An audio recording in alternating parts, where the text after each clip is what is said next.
Dans les formations PHP précédentes, nous avons bâti un système de listes déroulantes reliées entre elles. Au choix d'un département dans la première liste et d'une ville dans la seconde, nous avons restitué tous les enregistrements concordants des idées de sortie. C'est un code PHP qui exécute une requête SQL pour attaquer la base de données en regroupant les critères émis dans une clause where.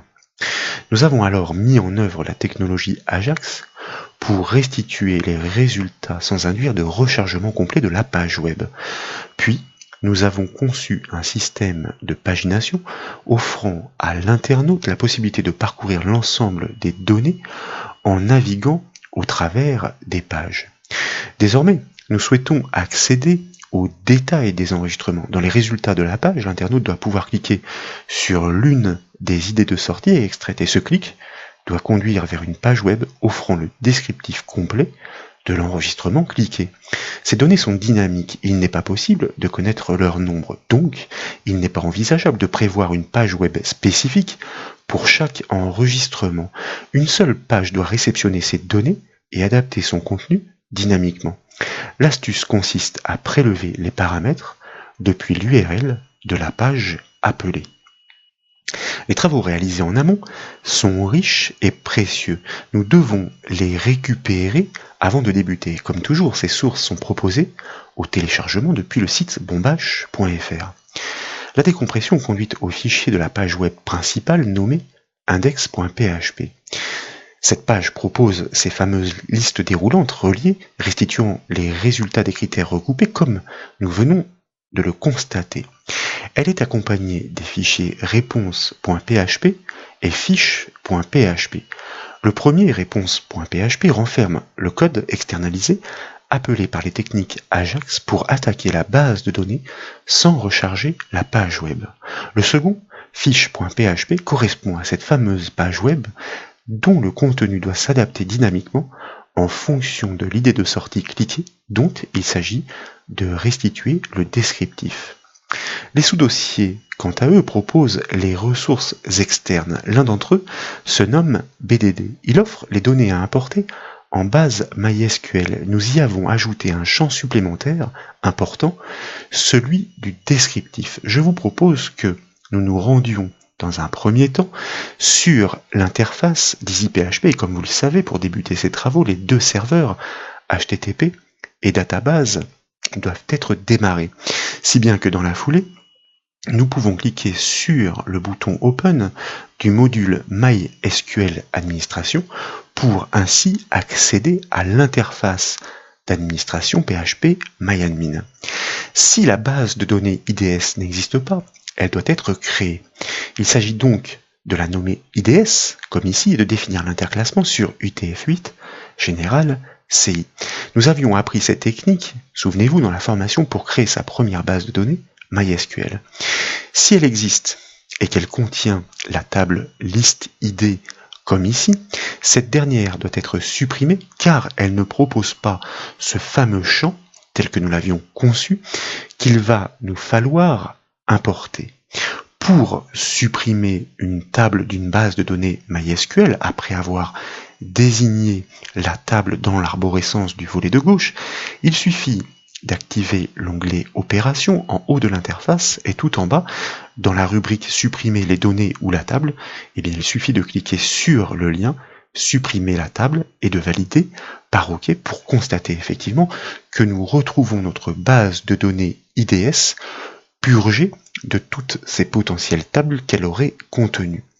Désormais, donc, nous devons procéder à l'importation des données qui sont proposées dans ce sous-dossier BDD. Pour ce faire, il faut, comme toujours, veiller à ce que notre base de données soit bien sélectionnée et puis nous activons l'onglet Importer en haut de l'interface de PHP MyAdmin. Nous cliquons sur le bouton Parcourir et dans l'arborescence, il faut désigner le sous-dossier BDD du dossier de décompression et double-cliquer sur le fichier idsortie.sql. Comme il s'agit d'une importation au format SQL, tous les paramétrages par défaut sont corrects. Nous n'avons plus qu'à cliquer sur le bouton exécuter pour procéder à l'importation.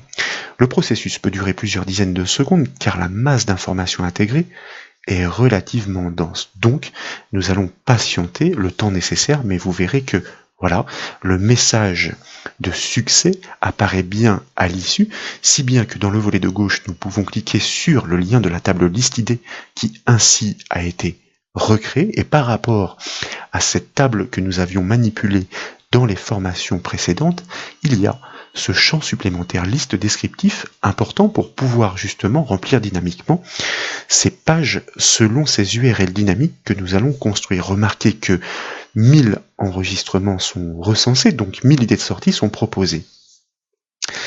Pour que le code PHP puisse accéder à cette base de données, comme vous le savez, il faut créer un compte utilisateur avec les droits administrateurs, et nous remarquerons quels sont ces identifiants une fois que nous aurons accédé à ce code PHP.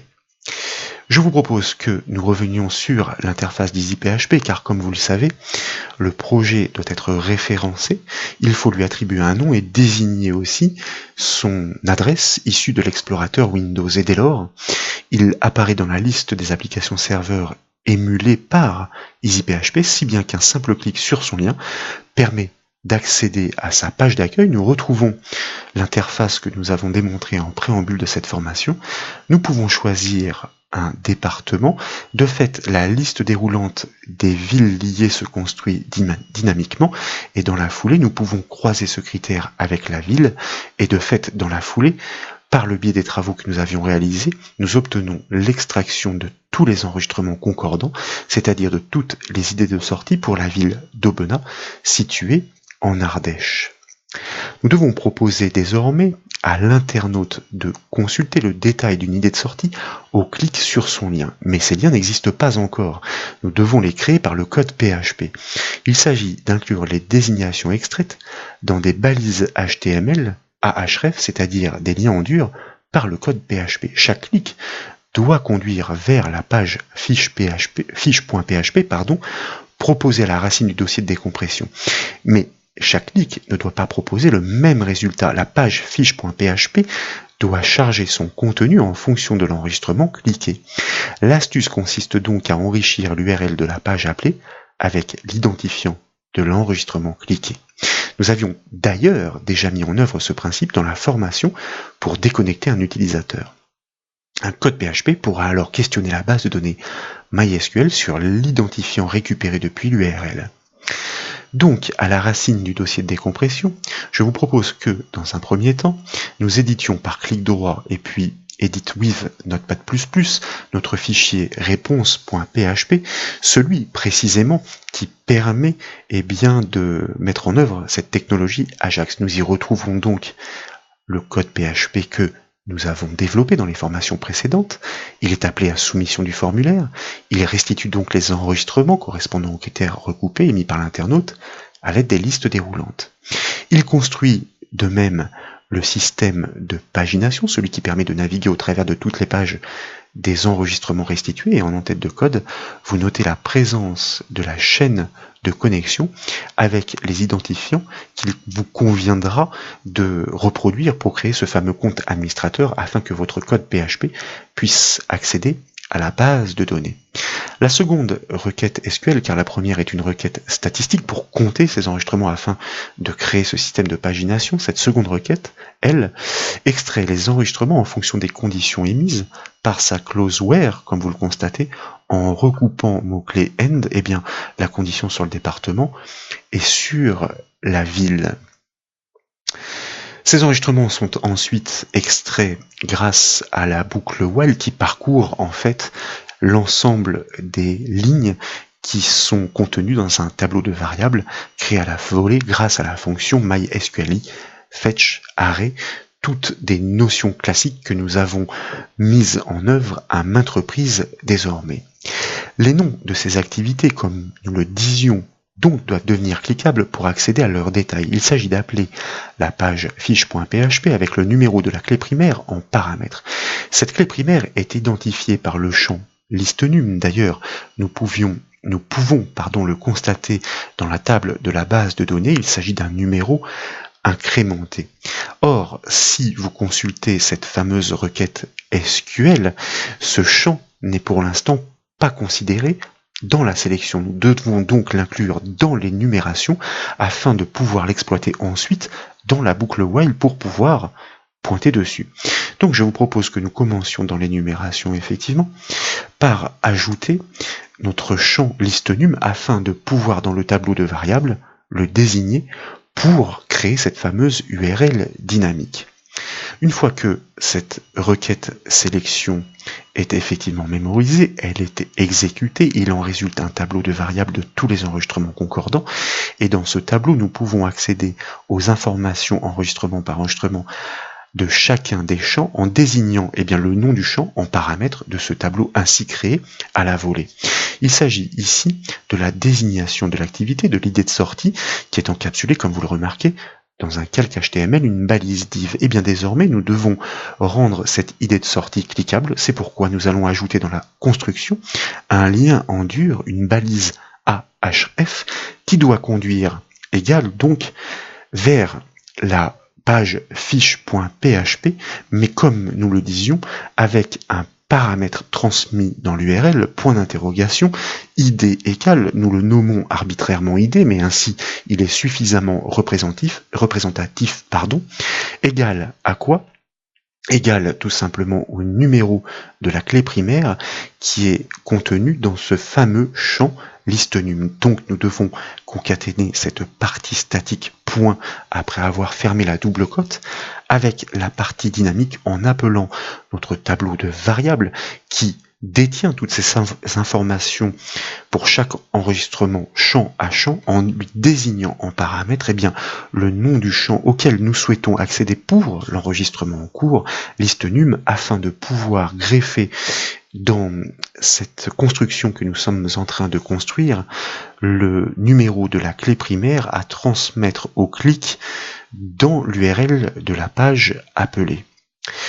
Le numéro donc que nous passons en paramètre, n'oublions pas de concaténer point avec la partie statique que nous reprenons, nous fermons la simple cote qui encadre ce lien de cet attribut href et nous allons en profiter pour paramétrer des petits attributs de style dans notre balise de lien en dur de manière notamment à ce que ces liens cliquables ne soient pas soulignés. Il s'agit de définir la propriété text décoration, de points sur none, ainsi il n'y aura pas le trait de soulignement, et tant qu'à faire une couleur qui soit en adéquation avec celle de la page en cours, un gris relativement foncé, dièse et 6 fois le numéro 6. Nous n'oublions pas de fermer la simple cote qui encadre les attributs de cette propriété style, de fermer notre balise de lien en dur, mais toute balise ouverte doit être fermée après avoir encadré l'information qui doit devenir cliquable, en l'occurrence le nom de cette idée de sortie. Donc avant la fermeture de la balise div conteneur, nous fermons donc notre balise de lien en dur. Je vous propose à ce stade désormais donc que nous enregistrions les modifications, que nous revenions sur notre navigateur web, que nous rechargions la page en validant sa barre d'adresse, que nous choisissions un département, et puis après un département, une ville, ici par exemple Valence, car elle est suffisamment fournie, et vous constatez effectivement que désormais, au passage sur chacune de ces idées de sortie, le curseur de la souris se transforme en une petite main attestant qu'il s'agit d'un lien cliquable. Et si nous cliquons par exemple sur le nom l'olivret, nous sommes en effet redirigés vers une nouvelle page fiche.php, mais constatez que dans sa barre d'adresse, le paramètre lui a été passé avec le numéro de la clé primaire, ce qui permet de l'identifier de façon unique. Et si nous revenions sur notre page d'accueil, cette icône d'ailleurs la lit directement, nous pourrions choisir une autre idée de sortie dans un autre département et une autre ville en cliquant par exemple sur ce lien Crêperie La Bolée pour constater effectivement, comme vous le remarquez, que cet identifiant n'a plus rien à voir. Il s'agit cette fois-ci du numéro 905, identifiant unique qui référence cet enregistrement en base de données. Notre attention doit donc désormais se focaliser sur le code de la page fiche.php. Dans un premier temps, nous devons réceptionner le paramètre transmis. Dans un deuxième temps, il s'agira de l'exploiter pour interroger la base de données et restituer les informations liées. À la racine du dossier de décompression, je vous propose donc que nous éditions le code de notre page fiche.php et vous remarquez en en-tête la présence de la section de code PHP, mais elle est vide pour l'instant. Comme nous l'avons déjà appris, c'est l'instruction PHP GET qui permet de récupérer les informations de l'URL selon le nom du paramètre qui lui est passé. Donc nous allons exploiter cette section de code PHP et pour ne pas générer d'erreur, nous allons commencer par tester l'existence dans une instruction conditionnelle de ce fameux paramètre grâce à la fonction PHP i7. Donc notre instruction PHP GET à laquelle nous passons en paramètre ce nom précisément de paramètre qu'il s'agit de récupérer. Nous l'avons nommé ID, nous fermons la double cote, nous fermons les crochets de notre instruction et dans la foulée, et comme nous le faisons désormais pratiquement à chaque reprise, eh bien nous assurons dans la même reprise que en même temps qu'il existe, qu'il n'est pas vide pour que nous puissions le traiter à coup sûr, donc différent de guillemets. N'oubliez pas de fermer bien sûr la parenthèse de l'instruction conditionnelle, mais aussi la parenthèse de la fonction i7 qui permet simplement de tester l'existence, encore une fois, de ce paramètre transmis dans l'URL.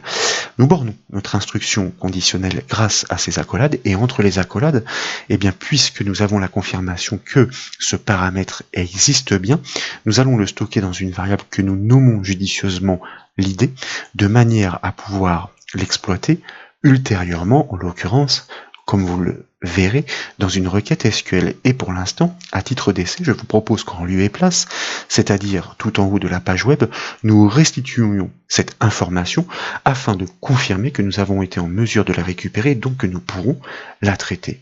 Je vous propose de nouveau que nous enregistrions les modifications, que nous revenions sur notre page web, que nous choisissions de nouveau un département et puis une ville associée, que nous cliquions sur l'une des idées de sortie pour conduire vers une URL dynamique retravaillée, et vous remarquez grâce à la fonction PHP Echo que nous sommes en mesure de récupérer et de restituer cette information dynamique très précieuse pour pouvoir effectivement pointer sur l'enregistrement afin de pouvoir inscrire le détail de l'information cliquée dans cette page reconstruite dès lors dynamiquement. Donc ce numéro que nous avons réceptionné en paramètre de l'URL correspond à cette fameuse clé primaire de cet enregistrement cliqué. Nous devons l'exploiter en closeware de la requête SQL pour interroger cette base MySQL. Nous pourrons ainsi extraire, comme nous le disions, toutes les informations qui lui sont attachées et il ne nous restera plus qu'à les restituer. Dans les bornes de l'instruction conditionnelle, donc, eh bien, je vous propose que nous complétions ce code. Nous allons commencer par, effectivement, supprimer notre instruction echo qui avait uniquement pour vocation de tester la restitution de cette information. Il s'agit de nouveau, pouvoir recréer, dans un premier temps, la chaîne de connexion. Idéalement, comme nous l'avons appris et comme vous le savez, par imbrication grâce à l'instruction PHP include, cette chaîne de connexion devrait être déclarée une bonne fois pour toutes dans une page d'entête qui serait liée et imbriquée. Donc ici, ce n'est pas le cas. Donc qu'à cela ne tienne, et au moins nous avons le mérite de refaire les manipulations, nous allons recréer par copier-coller cette chaîne de connexion avec les identifiants nécessaires à la connexion à la base de données IDS. Et comme vous le remarquez, effectivement, cette chaîne de connexion est mémorisée sous le nom de variable liaison 2. N'oubliez pas que toute connexion à une base de données doit être fermée à l'issue. C'est la raison pour laquelle nous allons commencer, avant de coder le reste des instructions, par fermer cette connexion pour être sûr de ne pas l'oublier et de bien libérer les ressources à l'issue de tous les traitements. Ensuite, il s'agit, comme je vous le disais, d'exécuter cette fameuse requête SQL consistant à récupérer toutes les informations de champ pour l'enregistrement de la clé primaire passée en paramètre. Tant qu'à faire, là encore, par fainéantise, mais au moins nous irons plus vite, nous pouvons récupérer des instructions de code que nous avions déjà codées dans les formations précédentes. Nous allons effectivement devoir ici exécuter une requête SQL, nous pouvons conserver le nom de requête NB, même si NB signifie nombre et qu'il ne s'agit plus d'une requête statistique pour connaître le nombre d'enregistrements, peu importe. Ce qui nous importe ici est de pouvoir adapter la syntaxe de notre requête SQL. Select étoile from list ID. Nous souhaitons récupérer tous les champs à partir de la table list ID pour lesquels le numéro de la clé primaire est égal à ce fameux paramètre. Where listNum est égal à cette variable l'id. Comme il s'agit d'une variable numérique, cette fois-ci, les simples cotes ne doivent pas encadrer cette valeur. Donc, nous devons concaténer cette information directement, et c'est pourquoi, cette fois-ci, nous supprimons cette simple cote qui était présente dans l'ancienne syntaxe, puisqu'il s'agissait d'égalité avec des champs textuels. Nous sélectionnons donc tous les champs à partir de la table listID pour lesquels la clé primaire est équivalente à ce fameux paramètre numérique. Il n'en résulte forcément qu'un seul enregistrement puisque cette clé primaire est unique. Et puis, dans la foulée, donc, nous exécutons grâce à la fonction MySQLi query cette fameuse requête sélection en spécifiant bien notre chaîne de connexion pour pouvoir passer les identifiants ainsi que le nom de la base de données à attaquer. Et puis, dans la foulée, nous découpons ces informations sur les noms de champs de manière à pouvoir les désigner dans un tableau de variables tab NB ainsi créé à la volée, donc par la fonction PHP MySQLi fetch array, array pour tableau. Il s'agit de techniques qui nous sont désormais familières. Dès lors, nous pouvons déclarer nos variables tour à tour pour récupérer dans un premier temps, par exemple, le nom de l'id de sortie qui est bien mémorisé dans notre tableau de variables qui se nomme tab NB, mais dans une rangée qui est reconnue par le nom de ce champ après la découpe grâce à la fonction MySQLi fetch array, sauf que nous n'allons pas nous contenter seulement de récupérer cette information, car notre page web est encodée en UTF-8, donc pour être compatible, nous exploitons notre fonction UTF-8 encode, ainsi nous gérerons parfaitement les accents et caractères latins. Et puis, dans la foulée et par imbrication, nous exploitons une autre fonction PHP de manière à remplacer une occurrence particulière dans chacun des champs de cette base de données. C'est un peu particulier, mais pour cette table, les apostrophes sont encodées avec un symbole dièse. Donc, à la volée, nous remplaçons le symbole dièse que nous renseignons en premier argument de la fonction par une apostrophe que nous restituons donc fidèlement dans ce tableau de variables que nous passons en troisième paramètre de cette fonction strreplace. C'est ainsi qu'elle fonctionne.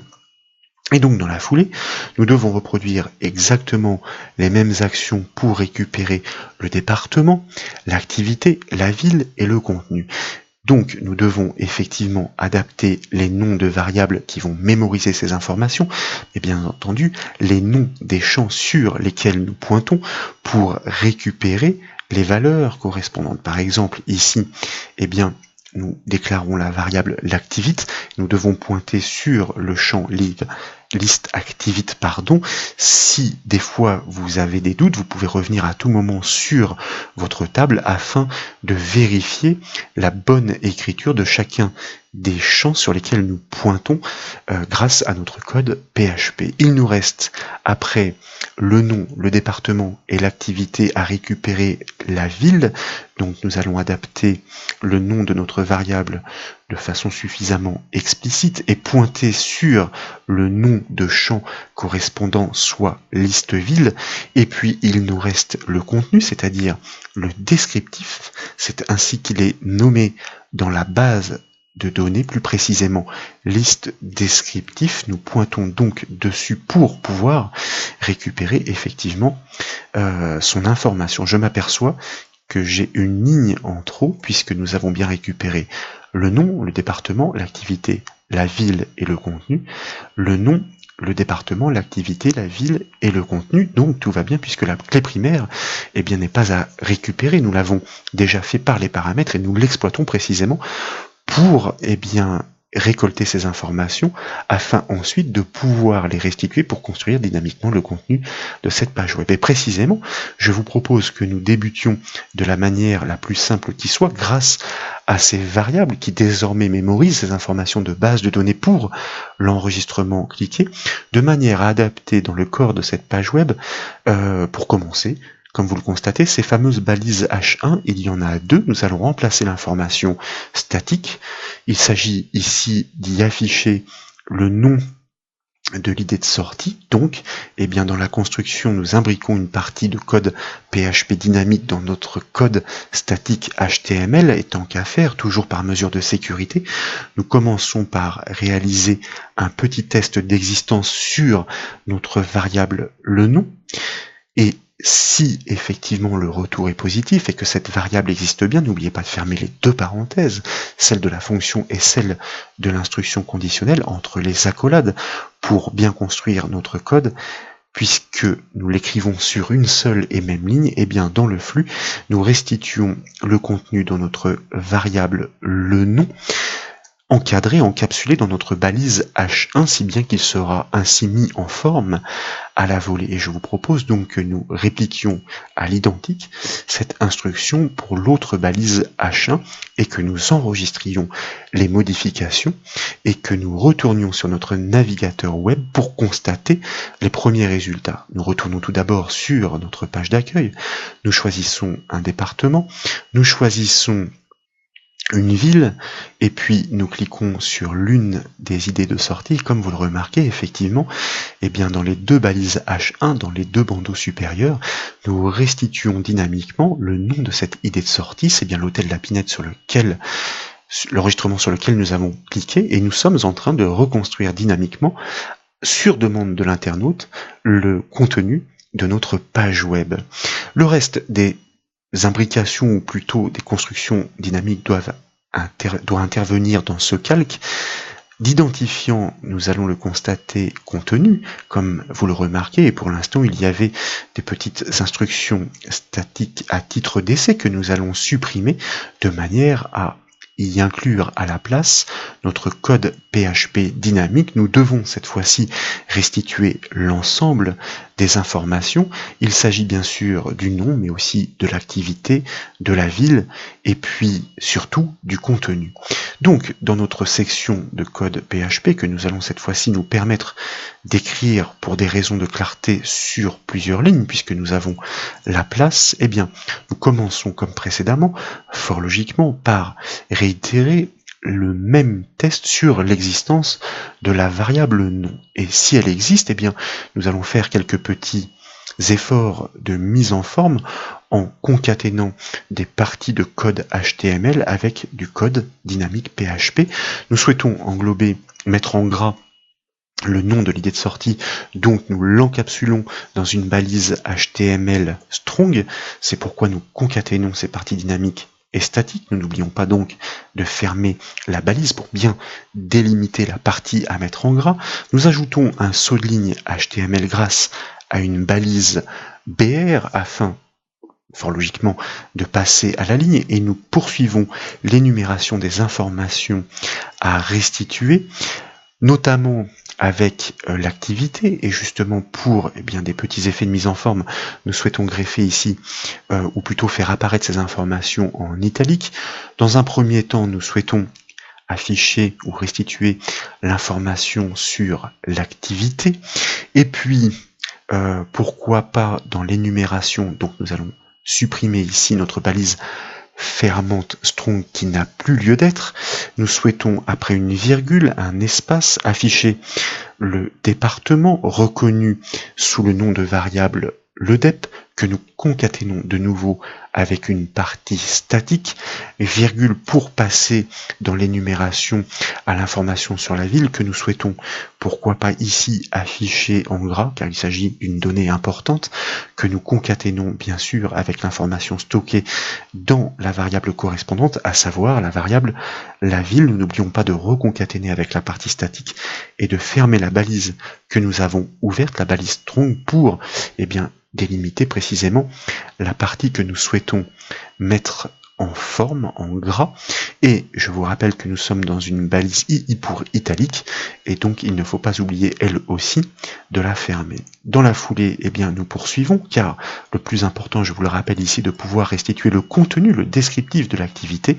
Nous souhaitons le mettre 2 lignes plus bas pour des raisons de présentation une fois encore, et ensuite il ne reste plus qu'à pointer sur le nom de variable qui correspond à cette information, à savoir le contenu tel que nous l'avons nommé dans notre code PHP. Donc nous l'inscrivons, nous l'appelons, si bien que vraisemblablement à ce stade, nous restituons, avec certes des efforts de mise en forme très très légers, il s'agirait ensuite de retravailler cet aspect, mais l'ensemble des informations qui vont nous permettre, grâce à ce paramètre transmis dans l'URL, de construire dynamiquement une seule page web pour créer des infinités de points d'entrée. D'ailleurs, nous enregistrons les modifications, nous revenons sur notre page d'accueil, nous choisissons un département, nous choisissons une ville et nous cliquons sur une idée de sortie, et comme vous le remarquez, effectivement, nous restituons l'ensemble des informations. Petit défaut de mise en forme ici, car dans ce champ liste descriptif, il y a des balises HTML avec notamment des listes à puces qui sont proposées. Donc il s'agirait d'adapter effectivement ces inscriptions dans ce calque avec des attributs HTML comme par exemple margin et padding, afin de pouvoir réaliser des petits décalages, mais ces soucis sont relativement rares. C'est pourquoi ici ce qui nous intéresse, c'est de pouvoir constater, comme vous le remarquez ici, que sur la même page mais avec un paramètre différent, nous obtenons un contenu riche, original, construit dynamiquement à la volée, sur demande de l'internaute par simple clic, puisque dans le premier code PHP que nous avons adapté, nous avons créé un lien en dur, et à ce lien en dur, nous avons passé le paramètre, la clé primaire de cet enregistrement. Notre code PHP vient le récolter dans cette page fiche.php pour pouvoir questionner la base de données avec une clause where sur cette clé primaire et récolter toutes les informations correspondantes et ainsi les restituer. Voilà donc comment créer de multiples points d'entrée à l'aide d'une seule page. Donc c'est très intéressant en termes d'optimisation pour le développement, mais bien que l'aboutissement de ces travaux soit concluant, ils ne sont pas encore tout à fait satisfaisants, car l'URL ainsi construite est néfaste pour le référencement naturel d'un site internet. Elles sont en effet toutes semblables, seul le petit numéro diffère, et pour les robots d'indexation, ces URL ne sont pas crédibles. C'est pourquoi dans le volet suivant, nous aborderons les techniques de réécriture d'URL, l'URL rewriting. Voilà donc pour ces démonstrations, j'espère qu'elles vous ont plu. Si c'est le cas, comme toujours, je compte sur vous pour mettre un petit j'aime à la vidéo, et comme vous le savez, vous pouvez retrouver toutes les autres formations sur le site bombache.fr. Je vous remercie.